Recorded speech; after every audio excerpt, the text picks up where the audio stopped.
What if someone's unsterilized fingers had altered America's historical path? In 1881, President James Garfield was shot by an assassin, but it wasn't the bullet that killed him. It was his doctors. Their dirty hands and instruments caused a fatal infection while probing the wound. Had those doctors simply left the bullet alone, Garfield likely would have survived. Today, we'll explore this remarkable alternate timeline where America's 20th president lived to fulfill his vision. The fateful day, a moment that changed history.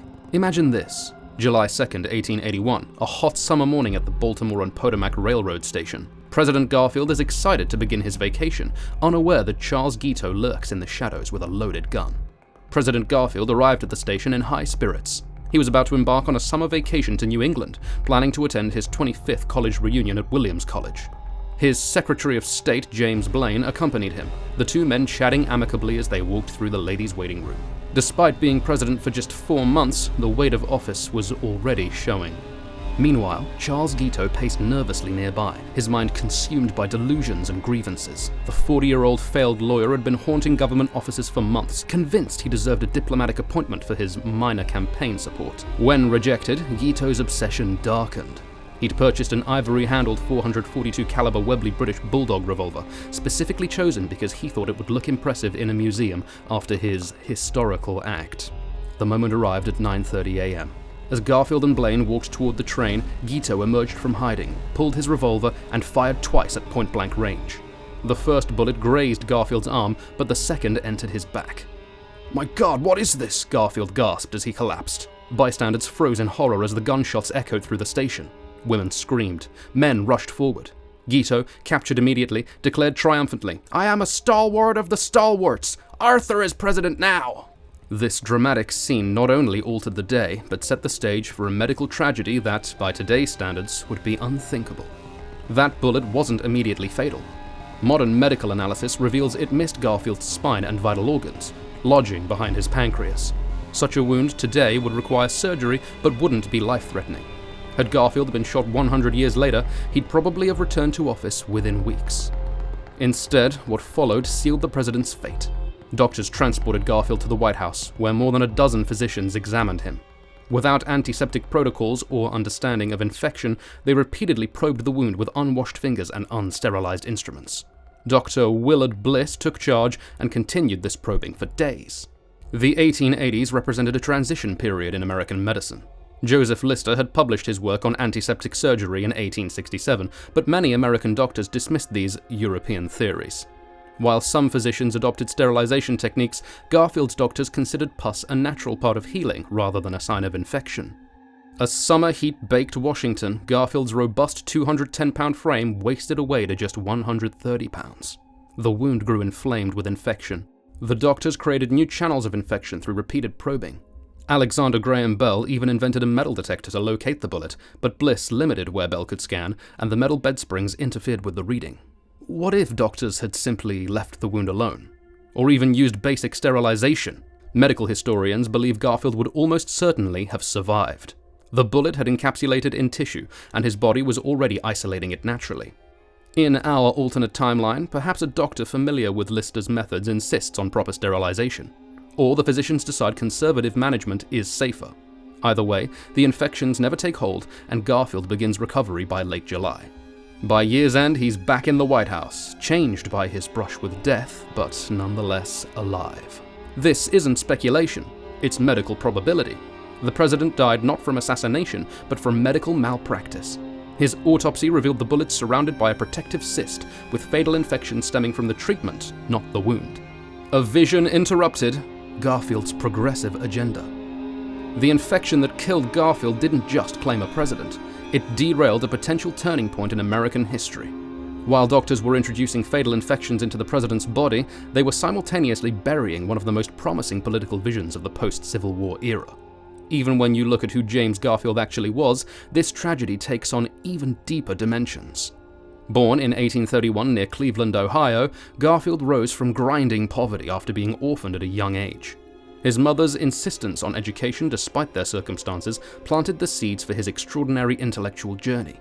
A journey that would eventually lead him from a log cabin to the White House. Like an oak growing from unlikely soil, Garfield's remarkable mind flourished despite harsh conditions, shaping a leader who understood struggle firsthand. The hardships of his youth forged both his resilience and his reformist vision. At college, Garfield outlearned all his teachers, mastering ancient languages and developing a voracious appetite for knowledge. He translated these intellectual gifts into a legal career that sharpened his analytical mind. By his presidency, Garfield embodied a rare combination: street smarts from humble beginnings, paired with profound intellectual capabilities. "I have never forgotten the view from the bottom," Garfield once remarked when discussing civil service reform, revealing how his background informed his politics. His early struggles gave him a clear-eyed view of America's promise and its failures, a perspective that drove his progressive agenda like an unfulfilled symphony whose notes could have reshaped the nation's future. His vision extended far beyond conventional thinking. While contemporaries focused on consolidating power and wealth, Garfield prioritized expanding American trade with Latin America,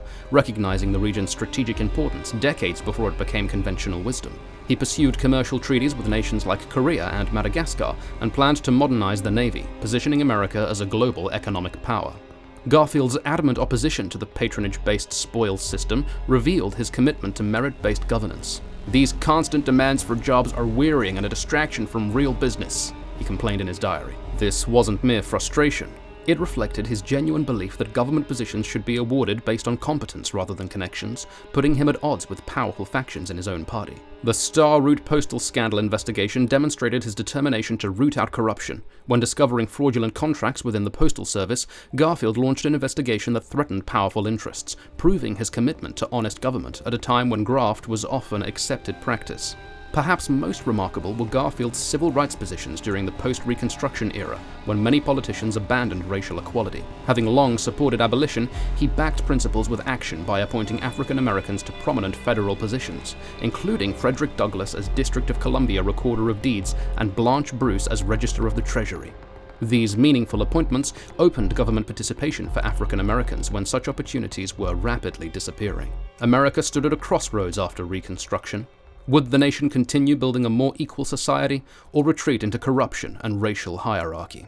Garfield's agenda pointed toward clean government, economic modernization, and racial progress. His death redirected American history towards decades of Jim Crow, corruption, and missed opportunities. In our alternate timeline, a recovering Garfield returns with something presidents rarely receive: a second chance. With enormous public sympathy, would he have pursued his agenda with greater urgency?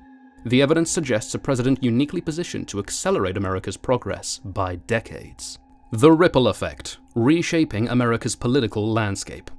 With Garfield alive and wielding unprecedented public sympathy, the powerful political machines of the 1880s faced their greatest threat. The spoils system that had defined American politics for generations suddenly stood on shaky ground. What few realize is how completely this might have reshaped the Republican Party's future and America's trajectory for decades to come.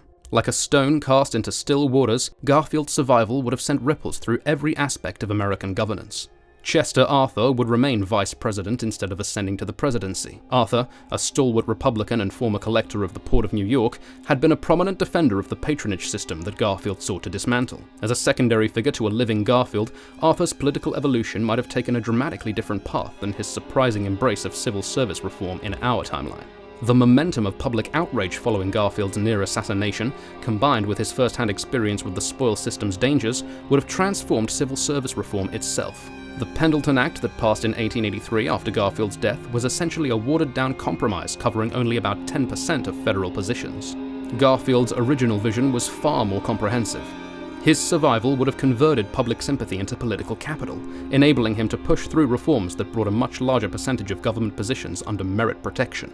This stronger version of civil service reform would have fundamentally altered how government operated.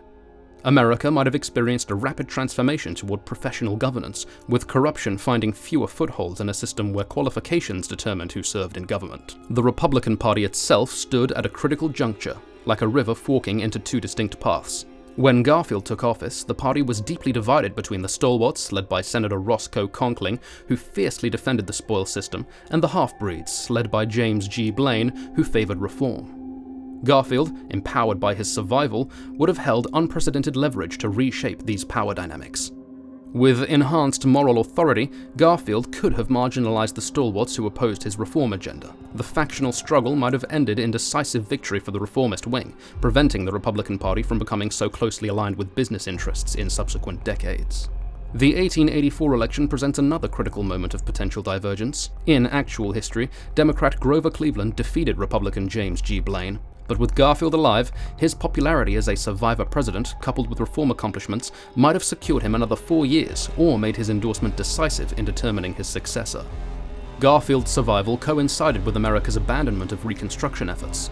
A surviving Garfield, who had demonstrated genuine commitment to civil rights, might have maintained federal protection for black voting rights and extended education initiatives in the South. As a former college president, he understood education's transformative power and could have created opportunities for freed slaves decades earlier than what historically occurred. The relationship between government and business would have evolved differently under extended Garfield leadership. A stronger civil service system would have limited the undue influence of special interests and promoted greater transparency, establishing ethical governance standards decades before the Progressive era. By 1900, our alternate America would appear remarkably different. A more professional, less corrupt government, a Republican Party maintaining reformist credentials, African Americans in the South experiencing additional decades of federal protection, and the foundation of the Progressive era laid far earlier, accelerating America's political development by decades. Conclusion. When you think about it, history hangs by the thinnest of threads. The smallest decision, like doctors choosing to probe a wound or leave it alone, can ripple through time in ways no one could predict. That's what makes the Garfield assassination so haunting. A single bullet and the medical choices that followed ended a presidency and altered the entire trajectory of American progress. Civil rights, government reform, education, all took different paths because of that moment at a train station. History is fragile, contingent, and shaped by chance as much as intent. What if a single moment had altered the destiny of a nation differently? The paths not taken matter just as much as those that we follow. Stay tuned.